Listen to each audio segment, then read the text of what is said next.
Good morning everyone watching this video. Myself Dr. Aditi Papade and I am teaching biology since many years now. I just thought of making this small video on the first chapter, that is the living world. It's the first chapter in 11th standard biology and it's common for all the boards, state board, CBSE board and ICSE board. So let's discuss certain things about it. सबसे पहले what do you mean by living? So living means life, to be alive. And what do you mean by world? World means everything that is present around us. है ना? जो भी चीजें अपने आजू बाजू में है, whether living, non-living, जो भी कुछ, okay, it makes the world, it constitutes the world, and we all are a small part of this world. ठीक है? Now, the point is कि whatever things are present on this earth, they are basically categorized into two major things, that is living things and non-living things. Now, the question arises in my mind कि कैसे पता चलता है कि ये living है और ये नॉन लिविंग है? अगर आप किसी भी छोटे भी बच्चे से पूछोगे तो उसके भी दिमाग में ये क्वेश्चन आएगा, है ना, कि भाई कैसे पता चलता है कि ये लिविंग है या नॉन लिविंग है? There must be some criteria, right? There must be some criteria. कुछ तो characteristics होंगे, कुछ तो criteria होगा, based on which we say that कि हाँ बाबा ये living things है और ये non-living things है. So the first part of this chapter, it constitutes of the criteria, which tells us कि what are living things and what are non-living things. वही ये अपने chapter में initially हम पढ़ेंगे. Now, to begin with the criteria, I would just like to give you one example. कोई भी चीज जब हम क्लासिफाई करते हैं या ग्रुप करते हैं, है ना, कुछ ना कुछ तो क्राइटेरिया होता ही है उसको अलग अलग ग्रुप्स में डालने का. For example, let's take example of clothes, है ना, दैट वी वेयर. अभी हम एक तरीके के कपड़े तो नहीं पहनते हैं, हम घर में अलग कपड़े पहनते हैं, सिंपल से बाहर आने जाने के लिए अपने और कुछ अलग कपड़े होते हैं. अगर पार्टीज में और वेडिंग्स में जाना है तब तो और अच्छे वाले कपड़े होते हैं. अब अगर अपनी माँ ने आपको बोला कि प्लीज अरेंज करो, आपका कबर्ड अच्छे से अरेंज करो, तो आप ये सारे कपड़े थोड़ी ना एक शेल्फ में डंप कर दोगे. I hope you don't do it, है ना. तो हम क्या करेंगे, तो उसको अच्छे से अलग अलग शेल्फ में रखेंगे. जैसे घर पे पहनने वाले एक शेल्फ में, बाहर कॉमन रोज आने जाने वाले एक शेल्फ में, और जो शादियों में वगैरह पार्टीज में हम पहनते हैं उसको अच्छे से पैक करके हम दूसरे शेल्फ में रखते हैं. तो हमने क्या किया कि based on the occasion where we wear these clothes, है ना, एज पर दैट हमने उनको अलग अलग शेल्फ में रखा, उनको ग्रुप किया, क्लासिफाई किया. The same principle applies to everything. कोई भी चीज आप जब क्लासिफाई करते हो या ग्रुप्स करते हो उसके, तो इसी तरीके से कुछ ना कुछ क्राइटेरिया होता है, right? And based on that हम उसका क्लासिफिकेशन करते हैं. सेम फंडा अप्लाइज हियर आल्सो जब हम living things and non living things को क्लासिफाई करते हैं. Let's discuss that criteria. I just right this. देखो, there are four basic criteria, ठीक है. The first one is growth. The second one is reproduction. The third one is metabolism, and the fourth one is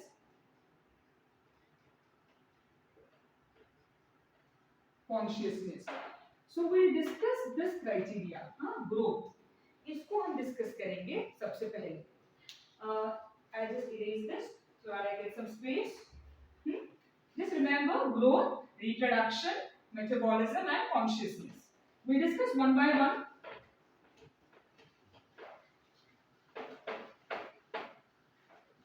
Okay. So let's talk about growth. What is growth now?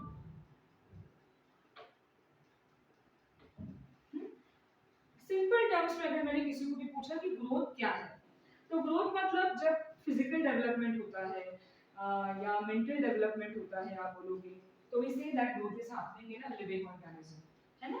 अभी physical development या mental development मतलब क्या, what do you mean by this? Physical development हो रहा है कैसे समझेगा, या मेंटल डेवलपमेंट हो रहा है कैसे समझेगा, है ना. डेवलपमेंट मतलब जब हाइट एंड वेट इंक्रीज होता है, जब हम देखते हैं कि किसी भी ऑर्गेनिज्म में, लिविंग ऑर्गेनिज्म में, when the height and weight of the person is increasing, we say कि उसमें फिजिकल ग्रोथ एंड डेवलपमेंट हो रहा है, करेक्ट। और जब वो नई नई चीजें करता है, जैसे कि छोटा बच्चा है एंड एक एक करके the baby is learning new things, तो हम कहते हैं कि हाँ इसमें मेंटल डेवलपमेंट भी हो रहा है, करेक्ट। सो बेसिकली एकदम सिंपल, हाँ, हाइट एंड वेट जब इंक्रीज होता है तब हम कहते हैं एकदम फर्स्ट इसमें कि हाइट और वेट इंक्रीज हो रहा है, मतलब हाँ growth and development is taking place in any living organism. अब क्वेश्चन ये है कि हाइट एंड वेट इंक्रीज तो हो रहा है ना, हाइट एंड वेट इंक्रीजेस, लेकिन ये कैसे इंक्रीज होता है? How does height and weight increase in a person और in any living organism? Yeah, what does it mean? It means that the mass is increasing. Mass is increasing. Mass increase हो रहा है मतलब क्या? जब mass कब increase होगा? Number of cells in the body of that organism are increasing.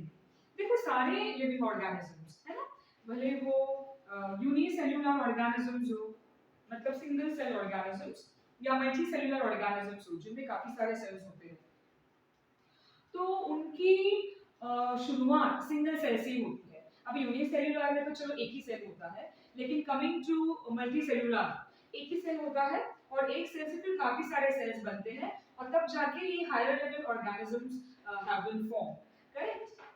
तो number of cells in the body increases, जब number of cells in the body increases तब मास इंक्रीज होता है, मास इंक्रीज होता है मतलब हाइट एंड वेट इंक्रीज होता है। और जब हम ये देखते हैं, we say that growth is taking place in any particular organism, ठीक है। तो हाँ भाई, तो लिविंग थिंग्स में तो ग्रोथ हो रहा है, मतलब उसका ये कैरेक्टरिस्टिक फीचर है। What about non living things? क्या नॉन लिविंग थिंग्स में ग्रोथ होता है? देखो अब तक तो मतलब 10th तक तो हमने यही पढ़ा है कि the growth does not take place in non living things, है ना, this is what we have learned. But अब यहाँ पे थोड़ा ट्रिकी पॉइंट आता है कि मैं अब यहाँ पे आपको बोलने वाली हूँ कि नॉन लिविंग थिंग्स में भी ग्रोथ होती है, but yes of course all non-living things do not show growth. First point.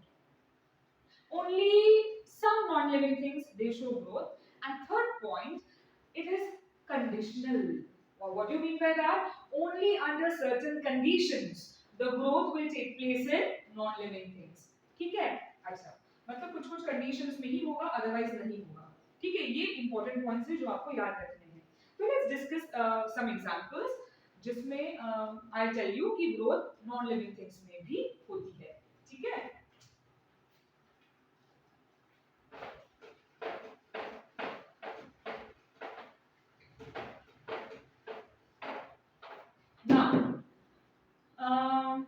Let's take example of mountain.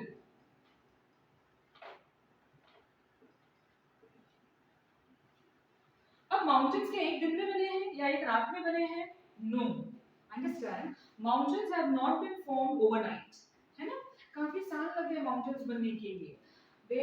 It took hundreds of years or even thousands of years, okay, in the formation of big mountains. काफी साल लग गए तब जाके बड़े-बड़े mountains बने हैं. कैसे बनते हैं mountains?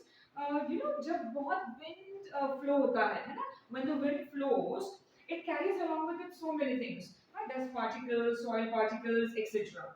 And जब ये थोड़ा शांत हो जाता है ना, when the speed reduces a bit, then at that time it deposits many things that it is carrying along with it at certain places. तो ऐसे ही काफी सालों में बहुत सारी जगहों पे बहुत सारी चीजें डिपॉजिट हो गई, आप समझ रहे हो, डस्ट पार्टिकल्स हो गए, सॉइल पार्टिकल्स हो गए, तो ये डिपॉजिट होता गया एंड पहले थोड़ा छोटा माउंटेन बना, फिर वहीं पे जब और डिपॉजिशन होता था, ठीक है, तब और थोड़ा बड़ा बन गया and in the same way ultimately एक बड़ा माउंटेन रेडी हो गया and this took hundreds and thousands of years, ठीक है। तो this is how mountains have been formed. अभी इसमें टेक्निकली ग्रोथ का डेफिनेशन अभी इसको अप्लाई करके देखते हैं, ठीक है। हाइट बढ़ रहा है, पहले छोटा था अभी बढ़ गया, तो हाइट बढ़ रहा है। ऑब्वियसली हम माउंटेन को निकाल के वेट तो नहीं कर सकते उसका, बट हाँ लॉजिकली तो कह ही सकते हैं कि अगर इतना इसका ये बड़ा हो रहा है, हाइट बढ़ रहा है, तो मतलब इसका वेट भी तो बढ़ ही रहा है, correct. So yes, technically height is increasing, weight is increasing, and तो ग्रोथ के हिसाब से जो डेफिनेशन है ग्रोथ का वो तो इसको अप्लाई हो रहा है, मतलब growth is taking place in mountain range, ठीक है। लेकिन अब बात ये है कि ये जो ग्रोथ है दैट इज एक्सटर्नल, ये अंदर से नहीं हो रहा है। अंदर से हो रहा है क्या? No, it is not taking from inside, understand. ये ग्रोथ बस एक्सटर्नली हो रहा है, बाहर से हो रहा है, it is not taking place from inside, ठीक है। ये एक बात आपको याद रखनी है। अच्छा, अब और कुछ एग्जांपल्स लेते हैं, जैसे फॉर्मेशन ऑफ क्लाउड्स। क्लाउड्स जब फॉर्म होते हैं, the water due to heat it turns into vapours, है ना, वो वेपराइज हो जाते हैं, and they fly, the vapours go high, and then over there clouds are formed in the atmosphere, clouds are formed, है ना। तो पहले छोटे होते हैं, फिर बड़े क्लाउड्स बनते हैं, and again when condensation will take place, it will start raining. So the clouds will burst and the rain falls on the ground. लेकिन जो formation of clouds था, है ना, छोटे से बड़ा structure बनता गया वेपर्स का, तो वो तो ग्रोथ का डेफिनेशन है, मतलब उसको भी अप्लाई हो रहा है। Increase in height and weight of cloud of that structure is taking place. Inside से ग्रोथ नहीं हो रहा है, बाहर से हो रहा है, ठीक है। तो ये कुछ एग्जांपल्स हैं। उसके बाद बुल्डर्स। अच्छा, ये this is a very common example which is given in all the books in fact. Now what do you mean by boulders? Boulders means huge rocks, है ना, एकदम बड़े बड़े रॉक्स होते हैं, छोटे मोटे नहीं, बड़े बड़े rocks. First floor of building या even second floor of building तक इतना उनका हाइट रहता है। अब ये बड़े बड़े रॉक्स, उनको बुल्डर्स कहते हैं। अच्छा, ये भी ओवरनाइट फॉर्म नहीं हुए हैं, इनको भी फॉर्म होने के लिए काफी साल लगते हैं। Again the same thing, external growth होता है इसमें भी, एंड इंटरनल ग्रोथ बिल्कुल नहीं होता, ठीक है। तो ये कुछ एग्जांपल्स अभी मैंने आपको दिए। नाउ थोड़ा फर्क है, ये ग्रोथ जो लिविंग थिंग्स में होता है और नॉन लिविंग थिंग्स में होता है। तो what is that difference? Let us talk about that.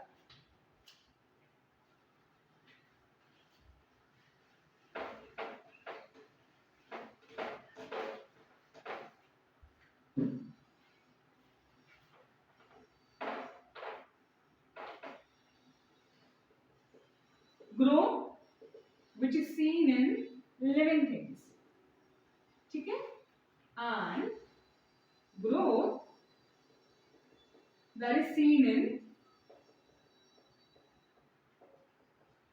Non living things, ठीक है।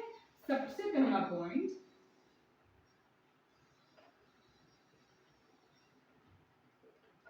इंट्रिंसिक मतलब इनसाइड। देखो, लिविंग थिंग्स में जो ग्रोथ होता है, it takes place from within, it takes place from inside. From one cell many cells are form, correct. अच्छा, many cells are form, तो जैसे कि मैंने बोला मास इंक्रीज होता है which results in increase in height and weight. So अंदर से ग्रोथ हो रहा है, बाहर से नहीं हो रहा सिर्फ, इसलिए उसको कहते हैं इंट्रिंसिक या inside.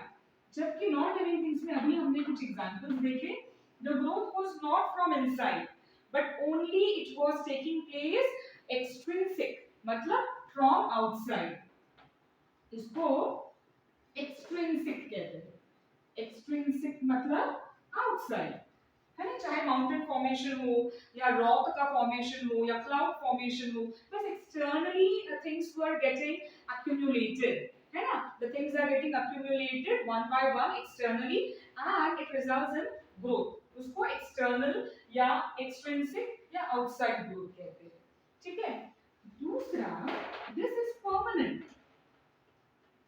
The growth that is taking place in living things is permanent. For example, जैसे कि अभी मैं 35 इयर्स की हूं, है ना, तो अगर अभी मैं चाहूं भी तो मैं 10 साल की नहीं बन सकती। No, if I want my childhood back and I imagine कि नहीं मुझे 10 साल का वापस बनना है, do you think it's possible? काश ना ऐसे हो पाता, बट इट्स नॉट पॉसिबल, है ना। अभी बस बूढ़े ही होना है, आगे ही जाना है, पीछे जाने का तो कोई चांस है नहीं, right? So this means growth is permanent. एक बार जो भी ग्रोथ होता है, and this is true for all living organisms, not just for you and me, but it is true for all living organisms, है ना? कि ग्रोथ अगर होता है तो परमानेंट है, एंड उसको हम पीछे नहीं जा सकते, मैंने आपको बोला वापस, उसी का मतलब है it is irreversible, right? It is irreversible. जबकि यहाँ पे अगर हम देखेंगे, ये जो ग्रोथ है वो टेम्पररी है, इट इज टेम्पररी, हाँ, या बोल सकते हो it is conditional. From conditions to conditions it may very. For example, अभी माउंटेन्स का ही एग्जांपल ले लो, रॉक्स का ले लो, क्लाउड्स का ले लो, कोई भी ले लो, इनफैक्ट जो भी हमने डिस्कस किए, माउंटेन्स तो फॉर्म हो गए, चलो काफी साल भी लग गए, लेकिन अगर कोई नेचुरल कैलामिटी आ जाती है, अगर कोई भी नेचुरल कैलामिटी आ जाती है, तो छोटे माउंटेन्स जो है तो वो तो टूट जाएंगे, है ना? दे जस्ट फ्लो ऑफ, है ना? लैंडस्लाइड्स होते हैं, आपने सुना होगा जब हेवी रेनफॉल होता है तो लैंडस्लाइड्स होते हैं, and the mountain stones or rocks that are present on the mountain they just fall down, है ना? तो टेम्पररी है, अंडरस्टैंड, है ना? दूसरी चीज, जैसे कि क्लाउड्स का एग्जांपल लिया, बन तो गए बट वैसे ही तो नहीं रहते। रेनफॉल क्या है? Clouds will burst and then rainfall take place. So conditions है, अंडरस्टैंड? कंडीशनल ग्रोथ होता है नॉन लिविंग थिंग्स में, परमानेंट नहीं है, टेम्पररी है। रॉक्स भी जो फॉर्म हुए हैं, हाँ, जब व्हेन द क्लाइमेटिक, व्हेन एकदम हॉट कंडीशंस है, लेट्स से, या छोटे छोटे रॉक्स तो वैसे ही यू नो क्रैक्स उनमें आ जाते हैं, छोटे छोटे छोटे छोटे रॉक्स है, लेट्स से, और उनमें कभी कभी छोटे छोटे प्लांट्स का उनमें ग्रोथ होता है। what does it result in? जैसे कि लाइकेंस हो गए, जो वो रॉक पे ग्रोथ होने लगी, उनकी ब्रेक हो जाते हैं, the rocks break into small particles, that is nothing but soil. What I'm talking about is the rocks will break and soil will be formed, simple। तो परमानेंट नहीं है, और बड़े बड़े रॉक्स भी, हाँ, वो मैन उसको तोड़ सकता है, मतलब हम उसको तोड़ सकते हैं अपने हाथ से नहीं, of course, but there are big machines which have been used to break down huge rocks. हाँ, तो इसका मतलब क्या है कि ये टेम्पररी है, कंडीशनल है, परमानेंट नहीं है, ये ग्रोथ जो नॉन लिविंग थिंग्स में होता है, ठीक है? एंड it also means कि this growth is reversible, this growth is reversible, है ना? अगर अभी एक देखो सिंपल बलून, हम जब बलून फुलाते हैं तो उसको एयर डालते हैं, करेक्ट? उसमें वो फूल जाएगा, बड़ा बलून बन गया, लेकिन मैं जैसे ही एयर निकाल दूंगी then it will come back to its original shape। क्या हुआ? रिवर्सिबल, है ना? ग्रोथ हो रहा है लेकिन रिवर्सिबल है, टेम्पररी है एंड एक्सटर्नल है, एंड सबसे इंपॉर्टेंट कंडीशनल है, तो ये हमेशा याद रखने का। So this is about growth in living and non living things. तो क्या सीखा हमने? लिविंग, अभी 11th में 10th तक तो हम यही पढ़ रहे थे कि बस लिविंग थिंग्स में ग्रोथ होता है, नॉन लिविंग थिंग्स में नहीं होता, दैट्स इट। बट अभी एक स्टैंडर्ड आगे आ गए, ऊपर आ गए, तो कुछ तो नया सीखोगे, अलग सीखोगे, and this is that extra thing, ठीक है? तो नॉन लिविंग थिंग्स में भी ग्रोथ होता है। सम एग्जांपल्स मैंने डिस्कस किए, अभी आप लोग और कुछ examples you think about it, है ना? आप लोग कुछ एग्जांपल्स फाइंड आउट करो, think about some examples, try to apply this, okay, in your day to day life, and देखो अगर आपको कुछ एग्जांपल्स मिलते हैं क्या, and do let me know about it, ठीक है? अच्छा, अब मेरा क्वेश्चन ये है, very simple question I'm going to ask after this discussion,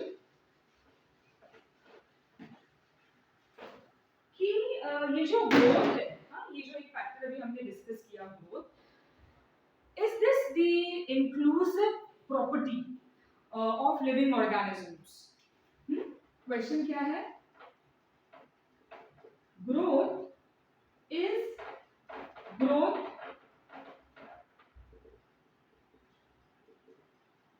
inclusive property of